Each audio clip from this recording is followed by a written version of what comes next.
வணக்கம். செய்திச் சுருக்கம். கர்நாடக முதல்வராக பதவியேற்றார் சிவக்குமார். கர்நாடக முதல்வராக டி.கே. சிவக்குமார் பதவியேற்றார். கவர்னர் தாவர்சந்த் கெலாட் அவருக்கு பதவி பிரமாணம் மற்றும் ரகசிய காப்பு பிரமாணம் செய்து வைத்தார். ನಾನು ಡಿ.ಕೆ. ಶಿವಕುಮಾರ್ ಎಂಬ ಹೆಸರಿನಾದ ನಾನು ಕಾನೂನು ಮೂಲಕ ಸ್ಥಾಪಿತವಾದ ಭಾರತದ ಸಂವಿಧಾನ ವಿಷಯದಲ್ಲಿ ನಿಜವಾದ ಶ್ರದ್ಧೆ ಮತ್ತು ನಿಷ್ಠೆಯನ್ನು ಹೊಂದಿರುತ್ತೇನೆಂದು ನಾನು ಭಾರತದ ಸಾರ್ವಭೌಮತ್ವವನ್ನು ಮತ್ತು ಅಖಂಡತೆಯನ್ನು ಎತ್ತಿ ಹಿಡಿಯುತ್ತೇನೆಂದು ಮತ್ತು ಕರ್ನಾಟಕ ರಾಜ್ಯದ ಮುಖ್ಯಮಂತ್ರಿಯಾಗಿ ನನ್ನ ಕರ್ತವ್ಯವನ್ನು ಶ್ರದ್ಧಾಪೂರ್ವಕವಾಗಿ ಮತ್ತು ಅಂತಃಕರಣಪೂರ್ವಕವಾಗಿ ನಿರ್ವಹಿಸುತ್ತೇನೆಂದು ಭಯ ಅಥವಾ ಪಕ್ಷಾತೀತವಲ್ಲದೆ ರಾಗ ದ್ವೇಷವಿಲ್ಲದೆ ಎಲ್ಲ ಬಗೆಯ ಜನರಿಗೆ ಸಂವಿಧಾನಕ್ಕೆ ಮತ್ತು ಕಾನೂನಿಗೆ ಅನುಸಾರವಾಗಿ ನ್ಯಾಯಯುತವಾಗಿ ಮಾಡುತ್ತೇನೆಂದು ನನ್ನ ಅಜ್ಜ ಗಂಗಾಧರಜ್ಜನ ಹೆಸರಿನಲ್ಲಿ ಪ್ರಮಾಣ ಮಾಡುತ್ತೇನೆ. ಶ್ರದ್ಧಾಪೂರ್ವಕವಾಗಿ ಪ್ರತಿಜ್ಞೆಯನ್ನು ಮಾಡುತ್ತೇನೆ. அம்மாநில முதல்வராக இருந்த சித்தராமையா கடந்த 28ஆம் தேதி பதவி விலகினார். துணை முதல்வருமாக இருந்த டி.கே. சிவக்குமார் அம்மாநிலத்தின் 24வது முதல்வராகியுள்ளார். இவர் கர்நாடக அரசியலில் 40 ஆண்டுகள் அனுபவம் வாய்ந்தவர். துணை முதல்வராக பரமேஸ்வரா மற்றும் 12 அமைச்சர்களும் பதவியேற்றுக் கொண்டனர்.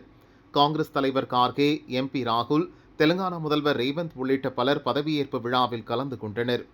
1413 கோடி சொத்துகளுடன் இந்தியாவின் கோடீஸ்வர முதல்வர்களில் முதலிடம் பிடித்தவர் டி.கே. சிவக்குமார் என்பது குறிப்பிடத்தக்கது. காங்கிரசுக்கு ராஜ்யசபா சீட், முதல்வர் விஜய் அறிவிப்பு. ராஜ்யசபா எம்பியாக இருந்த அதிமுக முன்னாள் அமைச்சர் சி.வி. சண்முகம் சட்டசபை தேர்தலில் மயிலம் தொகுதியில் போட்டியிட்டு வெற்றி பெற்றார்.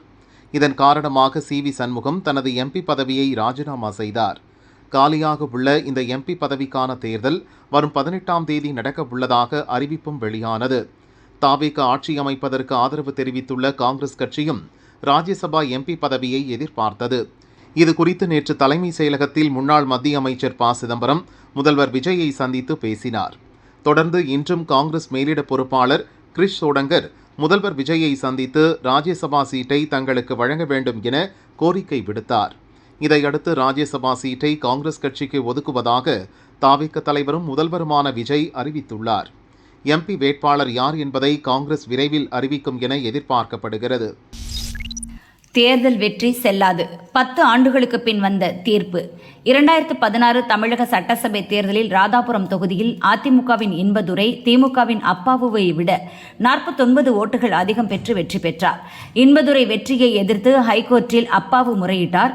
தலைமை ஆசிரியர் கையெழுத்து விவகாரத்தால் 300 தபால் ஓட்டுகள் நிராகரிக்கப்பட்டதாக வாதிட்டார். தபால் ஓட்டுகளையும் கடைசி 3 சுற்றுக்கான ஓட்டுப்பதிவு இயந்திரங்களில் பதிவான ஓட்டுகளையும் மீண்டும் எண்ண ஹைகோர்ட் உத்தரவிட்டது.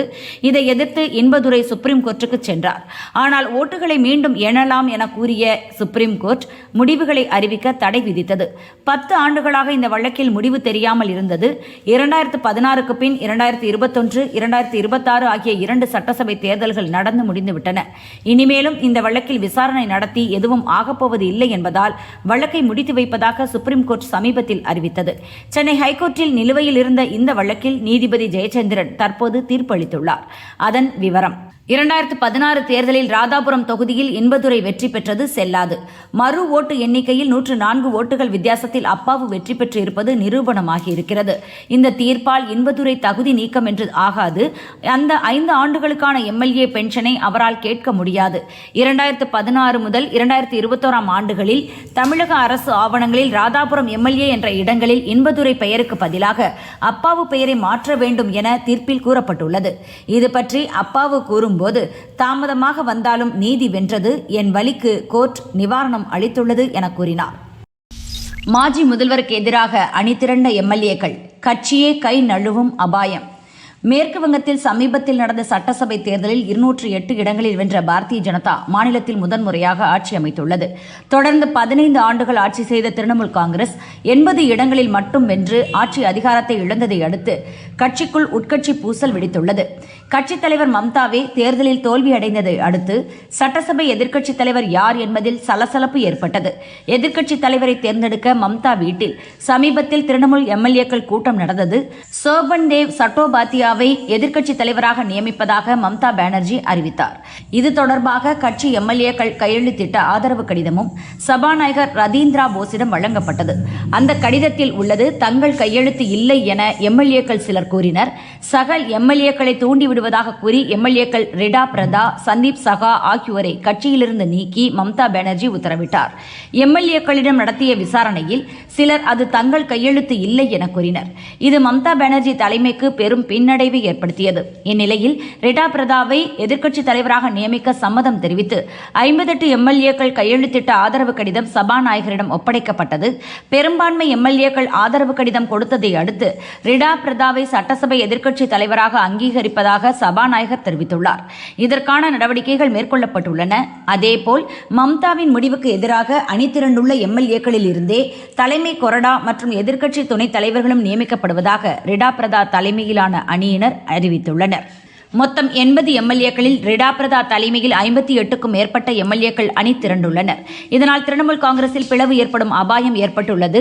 எனினும் அவர்கள் சபாநாயகரிடம் கொடுத்துள்ள கடிதத்தில் தங்கள் கட்சியின் தலைவராக மம்தா பானர்ஜியின் பெயரையே குறிப்பிட்டுள்ளனர். மம்தா தொடர்ந்து முரண்டு பிடித்தால் மகாராஷ்டிராவில் சிவசேனா, தேசியவாத காங்கிரஸ் கட்சிகள் பிளவுபட்டது போல் மேற்கு வங்கத்தில் திரிணாமுல் காங்கிரசும் பிளவுபடும் என அரசியல் வட்டாரங்களில் பேச்சு எழுந்துள்ளது. இந்நிலையில் திரிணாமுல் காங்கிரஸில் உள்ள அனைத்து அணிகள், அமைப்புகள் உடனடியாக கலைக்கப்படுவதாக கட்சி தலைமை அறிவிப்பு வெளியிட்டுள்ளது. தேர்தல் தோல்விக்கான காரணம் குறித்து விரிவாக அலசப்படும் எனவும் அறிவித்துள்ளது. துணை முதல்வருக்கு எதிராக போலீசில் புகார், வலுக்கும் கண்டனங்கள், இரு மாநில அரசியலில் பரபரப்பு. ஆந்திர மாநில துணை முதல்வரும் ஜனசேனா கட்சியின் தலைவருமான பவன் கல்யாண் மீது ஹைதராபாத்தைச் சேர்ந்த வழக்கறிஞர்கள் 2 போலீசில் புகார் அளித்துள்ளனர். சமீபத்தில் ஒரு நிகழ்ச்சியில் துணை முதல்வர் பவன் கல்யாண் தெலுங்கானா மாநில கோரிக்கையை முன்னிறுத்தி போராடிய மறைந்த பாடகர் கட்டர் பற்றி சில வார்த்தைகள் பேசினார். அவர் தன்னிடம் ஒரு கார் கேட்டதாகவும் அவரது வேண்டுகோளை ஏற்று அவருக்கு தான் கார் பரிசளித்ததாகவும் கூறினார்.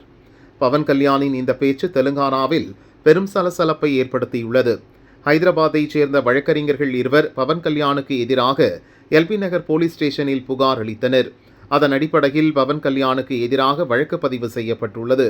இது குறித்து பவன் கல்யாணுக்கு எதிராக புகார் அளித்த வழக்கறிஞர்கள் பார்கவ் மற்றும் ரவிக்குமார் கூறியதாவது: தெலுங்கானாவைச் சேர்ந்த நாட்டுப்புற பாடகர் கட்டர் தெலுங்கானா தனி மாநில கோரிக்கையை வலியுறுத்தி நடந்த போராட்டங்களில் முக்கிய பங்காற்றியவர். மேலும் அவர் ஒரு தலித் சமூகத்தைச் சேர்ந்தவர். தெலுங்கானா மக்கள் நலனில் மிகுந்த அக்கறை கொண்டிருந்தார். அவர் தற்போது உயிரோடு இல்லை என்பதற்காக பவன் கல்யாண் எதை வேண்டுமானாலும் பேசலாம் என நினைக்கிறார். கட்டரின் புகழுக்கு களங்கம் விளைவிக்கும் வகையில் பவன் கல்யாணின் பேச்சு அமைந்துள்ளது. அவரது பேச்சு கண்டிக்கத்தக்கது. பவன் கல்யாண் மீது சட்ட நடவடிக்கை எடுக்க வேண்டும் என புகார் அளித்துள்ளோம் என்றனர். அதேபோல் தெலுங்கானாவைச் சேர்ந்த பிஆர்எஸ் கட்சியைச் சேர்ந்த தலைவர்கள் பலரும் பவன் கல்யாணுக்கு எதிராக கடும் சொற்களை பயன்படுத்தி விமர்சித்துள்ளனர். பிஆர்எஸ் தலைவர்களின் பேச்சுக்கு ஆந்திர மாநில முதல்வர் சந்திரபாபு நாயுடு கடும் கண்டனம் தெரிவித்துள்ளார். நாம் அனைவரும் ஒரே மொழி பேசும் இருவேறு மாநிலங்களைச் சேர்ந்தவர்கள். உலகின் முன்னணி நிறுவனங்களை வழிநடத்தும் தலைவர்களாக தெலுங்கு பேசும் மக்கள் உள்ளனர். நம்மில் பிரிவினையை, வெறுப்பை தூண்டும் வகையில் பிஆர்எஸ் தலைவர்கள் பலரும் செயல்படுகின்றனர். பவன் கல்யாணுக்கு எதிரான வெறுப்பு பேச்சுகள் கண்டிக்கத்தக்கவை என ஆந்திர முதல்வர் சந்திரபாபு நாயுடு கூறியுள்ளார். கட்டர் குறித்த பவன் கல்யாண் பேச்சும் அவருக்கு எதிராக எழும் கண்டனங்களும் ஆந்திரா, தெலுங்கானா அரசியலில் பரபரப்பை ஏற்படுத்தியுள்ளன. முதல்வர் விஜயை சந்தித்த புதிய டிஜிபி.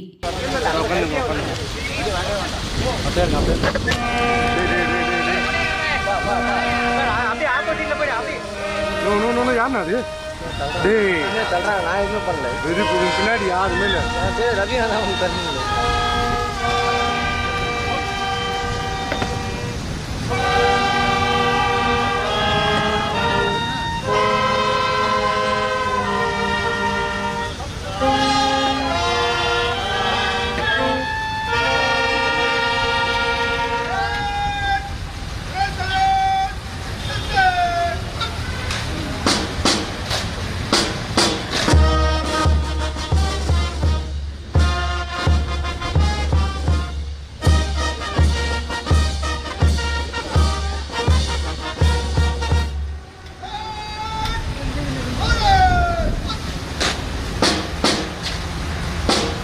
தமிழக டிஜிபியாக மகேஷ்குமார் அகர்வால் IPS இன்று பொறுப்பேற்றார்.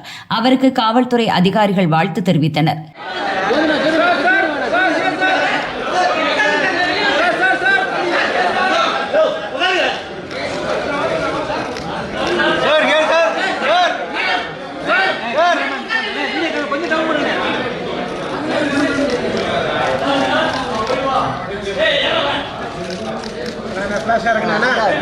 ஆட்டோ சார் சைன் போட்ட மாதிரி பாருங்க சார். அண்ணா லைட்டா டவுன் பண்ணுங்க.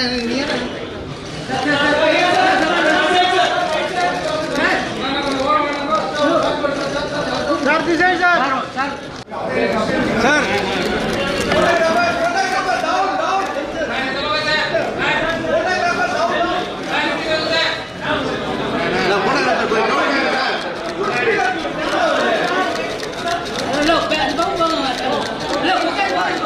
சைட்ல போறீங்க சார். நல்லா சென்டரா வரலாம் சார். ஏய் மூவ் பண்ணுங்கப்பா சார் சென்டரா வரலாம் சார். சார் சென்டரா வந்துருங்க சார். சார் சென்டரா வந்துருங்க சார். சட்டம் ஒழுங்கை நிலைநாட்டவும் போதைப் பொருட்கள் புழக்கத்தை கட்டுப்படுத்தவும் நடவடிக்கை எடுக்கப்படும் என்று டிஜிபி மகேஷ்குமார் கூறினார். தமிழ்நாடு மக்களுக்கு சேவை செய்கிறதுக்கு இந்த வாய்ப்பு கொடுத்ததுக்கு மன்மார்ந்த நன்றி தெரிவித்துக் கொள்கிறேன். தமிழ்நாட்டில் லா அண்ட் ஆர்டர் மெயின்டைன் செய்வதற்கு போதை பொருட்கள் கண்ட்ரோல் பண்ணுறதுக்கு பெண்கள் மற்றும் குழந்தைகளுக்கு எதிரான குற்றம் கட்டுப்படுத்துறதுக்கு சைபர் கிரைம் கண்ட்ரோல் பண்ணுறதுக்கு எல்லா நடவடிக்கை எடுக்க போகிறோம். தமிழ்நாடு காவல்துறையில் இந்த முயற்சிகள் பொதுமக்கள் மற்றும் உங்களே தொடர்ந்து ஆதரவு மற்றும் ஒத்துழைப்பு கேட்டுக்கொள்கிறேன். நன்றி, வணக்கம். பதவியேற்ற பின் புதிய டிஜிபி மகேஷ்குமார் தலைமைச் செயலகம் சென்று முதல்வர் விஜயை சந்தித்து வாழ்த்து பெற்றார். பொது போக்குவரத்துக்கு மாறுங்க, ஆபீஸ்லயே லஞ்ச் சாப்பிடுங்க. புதுச்சேரியில் புது ரூல்ஸ். பிரதமர் மோடியின் எரிபொருள் சிக்கன நடவடிக்கை தொடர்பான அழைப்பை தொடர்ந்து புதுச்சேரி தலைமை செயலாளர் ஷரத் சௌஹான் தலைமையில் உயர்மட்ட ஆலோசனைக் கூட்டம் நடந்தது.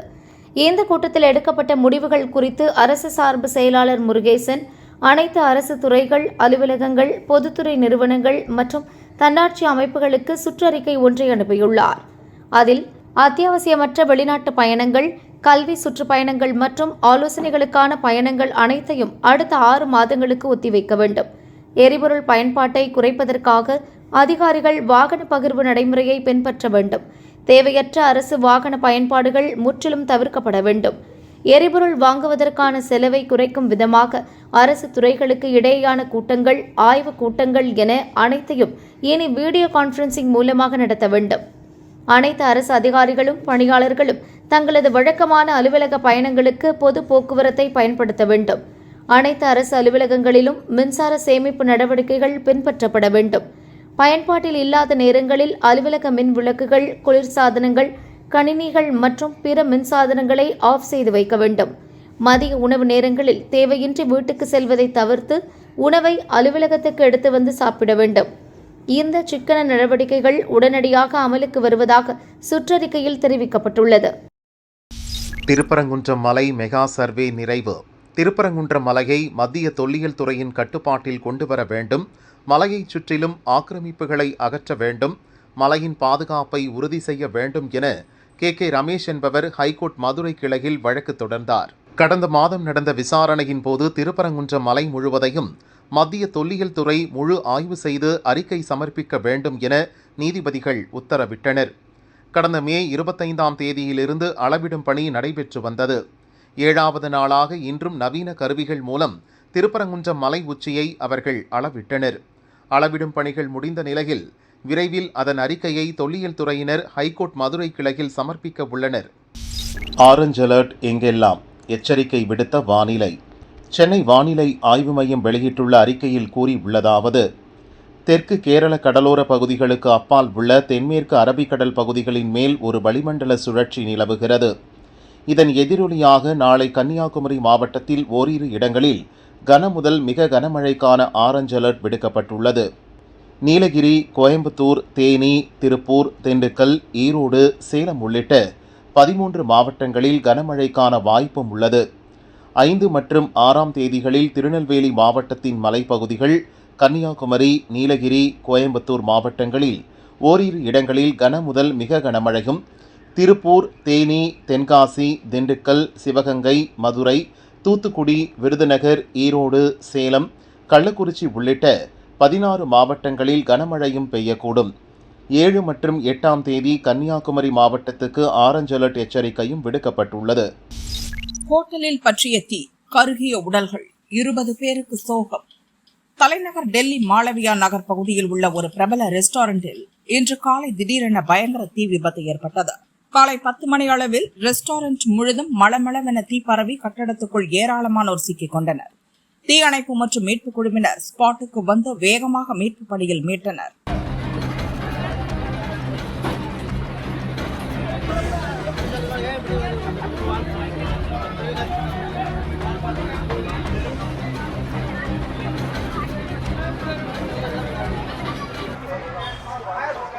விபத்து நடந்தது 6 மாடி கட்டடம் என்பதால் மீட்பு பணியில் தொய்வு ஏற்பட்டது. அடித்தளத்தில் முதலில் பிடித்த தீ மளமளவென மேல்தளத்துக்கு பரவியதாக சம்பவத்தை நேரில் பார்த்த மக்கள் கூறுகின்றனர். 10க்கும் மேற்பட்ட தீயணைப்பு வாகனங்கள் தீயை அணைக்கும் பணியில் தீவிரமாக ஈடுபட்டன. 40க்கும் அதிகமானோர் மீட்கப்பட்டு மருத்துவமனைக்கு அனுப்பி வைக்கப்பட்டனர். 10 பேர் சம்பவ இடத்திலேயே சடலமாக மீட்கப்பட்டனர். சிகிச்சை பலனின்றி பலர் இறந்ததால் பலி எண்ணிக்கை 20ஆக அதிகரித்துள்ளது.